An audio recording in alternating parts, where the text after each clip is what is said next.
J'espère que vous allez bien, Mosrat Hachem, que vous avez passé vraiment une bonne semaine avec beaucoup de joie, avec beaucoup de bonnes choses, beaucoup de simcha, beaucoup de bessorot tovot, beaucoup de bonnes nouvelles pour tout l'Israël, pour tous ceux qui nous écoutent et pour ceux qui n'ont pas encore eu l'occasion de nous écouter. Vous savez, j'ai écouté, donc je précise, ce cours de la part de moi, un Rav qui s'appelle Rav Ifra, que j'adore plus que tout, que j'invite même à aller voir sa page YouTube, un Rav formidable, fantastique, qui s'inspire de tous les écrits de Rabbi Nachman de Breslev, Rabbeinu. Et donc, il a lu l'écouter Moran, un chapitre, il l'a retranscrit, et moi je retranscris ce qu'il a retranscrit, Bezat Hashem. Donc je précise pour pas qu'il y ait de compromis. Vous savez, on a trop souvent tendance, pardon mes amis, à faire l'équation suivante. T'as rien fait dans ta vie, alors t'es nul, et t'as fait beaucoup de choses dans ta vie, alors t'es excellent.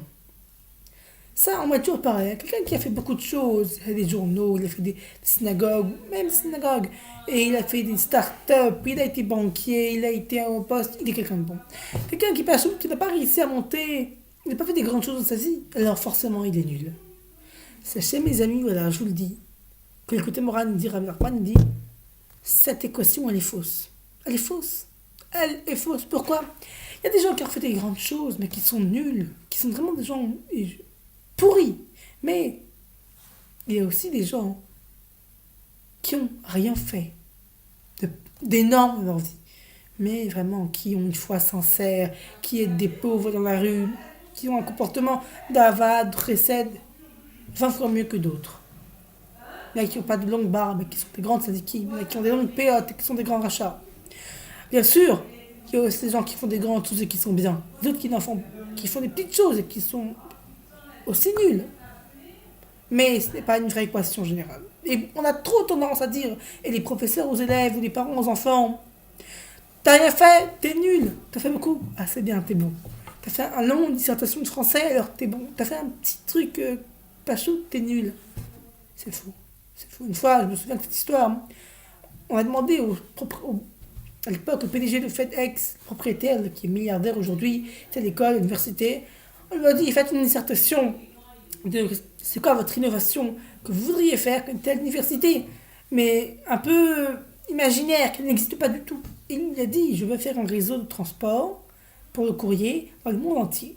Ça prend la miséro, c'est totalement ridicule, c'est idiot, ça n'existe pas, c'est impossible, c'est inimaginable. Bon, il l'a fait, il est milliardaire. Voilà l'équation. Ça, c'est la preuve. Maintenant, moi, j'ai toujours l'objet du cours. Et comment on fait pour y arriver? Toujours comme ça que je procède. Alors, comment on fait? C'est très simple. Nachman de Breslev, c'est assourd. C'est assourd. C'est assourd. Et je le dis pour pointer le mot, de dire une critique à son fils, de dire une critique à son mari, de dire une critique à sa femme, de dire une critique à sa sœur, qu'elle soit fondée ou pas, ça assourd. Parce qu'à l'époque, on peut se permettre de dire à son fils, va ramasser ton assiette que tu as laissée. Mais en 2015, se dire à ton fils, va ramasser ton assiette, il peut se vexer, se dire, ah, mais crois que je suis pas plein, et patati, patata, patapouf. Maintenant, en 2015, avec les ordinateurs et le Safari, le cerveau est beaucoup plus avancé, et donc, on se vexe beaucoup plus facilement, on est soupolé très facilement, et on a envie de fighter comme à tous les coins de rue.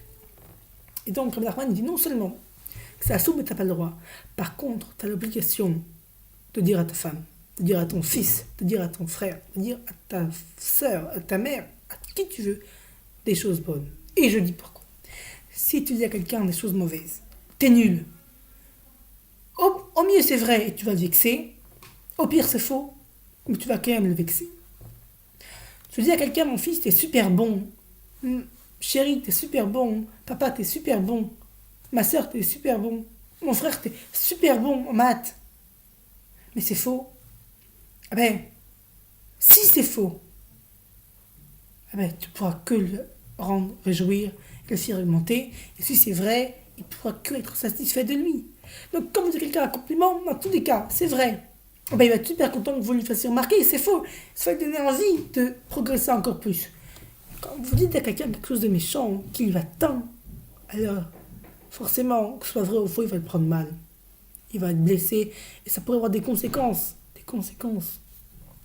très grandes. Alors, vous avez compris ce message et je m'arrêterai là.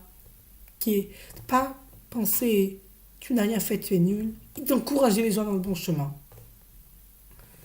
Soyez toujours positif et l'avenir n'est jamais fini. Shabbat shalom, passez un bon Shabbat par Shabbat, Bezrat Hashem. Beaucoup de Tova, que vous puissiez faire de grandes choses dans votre vie, des choses positives en étant des bons et motiver les gens à faire aussi des choses positives en étant des gens bons.